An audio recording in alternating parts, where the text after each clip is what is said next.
7ème Scream News, vous le savez probablement, Scream est distribué depuis le 5e opus par Paramount Pictures. Ce que vous ne savez peut-être pas, c'est que Paramount a une longue histoire avec une autre franchise d'horreur extrêmement connue, Vendredi 13. C'est eux qui étaient notamment derrière le chapitre 8 de la saga, Jason Takes Manhattan, qui plaçait donc l'intrigue de notre hockeyeur préféré à New York. Enfin, si on oublie que la majorité était sur un bateau. Paramount a souvent, depuis le rachat de Scream, fait référence à son passif horrifique dans sa nouvelle saga à succès phare. Par exemple, dans Scream 5, nous pouvions observer, même si cela est très discret, que le personnage de Kyle Gallner porte un tatouage en hommage à ce cher Jason.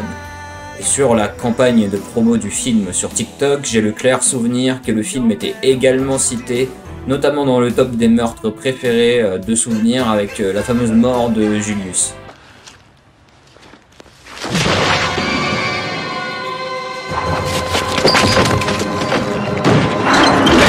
Et bien Scream vient de poser la cerise sur le gâteau depuis que les photos de ce début de tournage ont été révélées.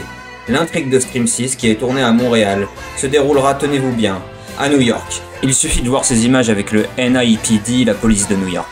Le film, qui est tourné dans le secret, pas si secret que ça, sous le nom de code Blackmore, nous proposera donc non pas Jason Takes Manhattan, mais bien Ghostface Takes Manhattan. Le moins qu'on puisse dire, c'est que c'est un changement de cadre radicalement différent des précédents films de la franchise, et ça promet.